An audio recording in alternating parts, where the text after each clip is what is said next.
11 et 16 degrés. C'est la fin de ce flash. Merci de nous suivre. Très belle matinée. Mickaël Parent, agent de support chez Infomaniac. Quand nos clients nous appellent, ils savent qu'ils parlent à quelqu'un qui comprend leurs besoins. Pas de sous-traitance. Je maîtrise nos solutions cloud et notre support de A à Z. C'est ça un service de proximité. Et c'est ici, au cœur de l'Europe, qu'on accompagne nos clients et qu'on crée de l'emploi. Infomaniac, le cloud éthique. Impact FM, l'inforégion avec Olivier Tomezzoli.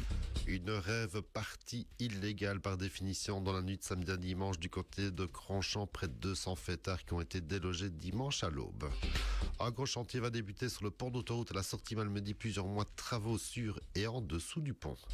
En football, Malmoundaria poursuit sa route en tête de la première provinciale. Les 3 ponts s'isolent encore un petit peu plus en 3e série D. Quelques enseignements de la dernière journée disputée ce week-end. Lundi 2 mars, l'inforégion présentation Olivier Tomezzoli. Bonjour à tous, on commence avec cette rêve partie dans la nuit de samedi à dimanche du côté de Cronchamp. Ce sont des riverains de Bernistère qui ont alerté la police en plein milieu de la nuit. Les boum-boum s'entendaient particulièrement fort et loin aussi. La police a pu déloger les rêveurs à l'aube. Ils étaient installés en dessous du viaduc de l'eau rouge. Entre 150 et 200 fêtards réunis en toute illégalité. La police a relevé les numéros de plaques et les identités des responsables. Des rêveurs venus essentiellement du Tournaisis et de France en grande majorité. Ils ont levé le camp dimanche matin en coupant la musique. Ça a fait du bien aux oreilles des riverains. Ils ont aussi nettoyé le site, ramassé tous leurs déchets et aucun dégât constaté. C'est toujours ça.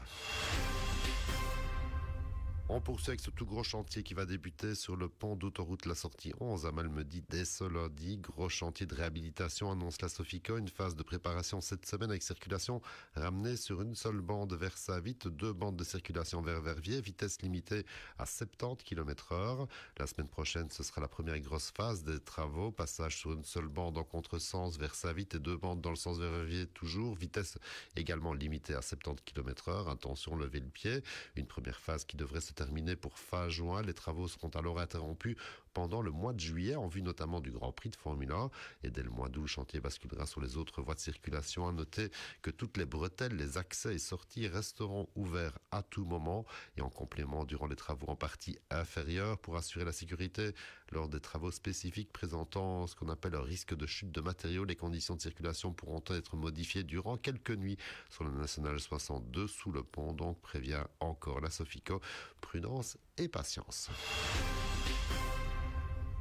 Et c'est une des actus de ces derniers jours, la lutte contre le frelon asiatique, lutte qui s'organise enfin dans nos communes avec des centaines de pièges commandés par la conférence des bourgmestres de l'arrondissement, pièges distribués à la population pour tenter d'éradiquer cette espèce invasive qui décime les ruches de nos abeilles.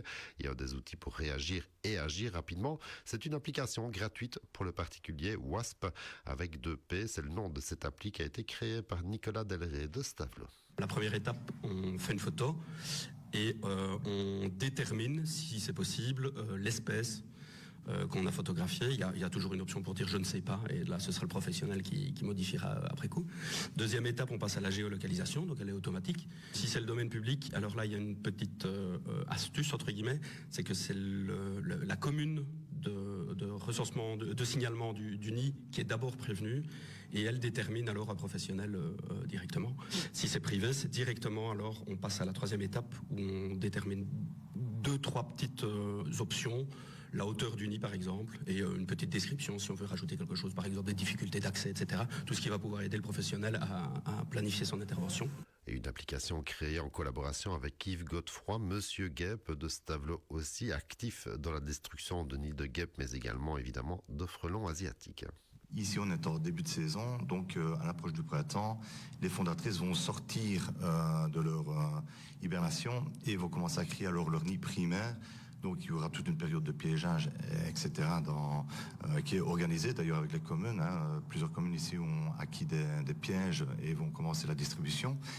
Donc ici, nous, ce sera plus vite avec cette application-là, un outil pour pouvoir signaler alors beaucoup plus facilement tout ce qui est nid primaire et pouvoir les prendre en compte assez rapidement.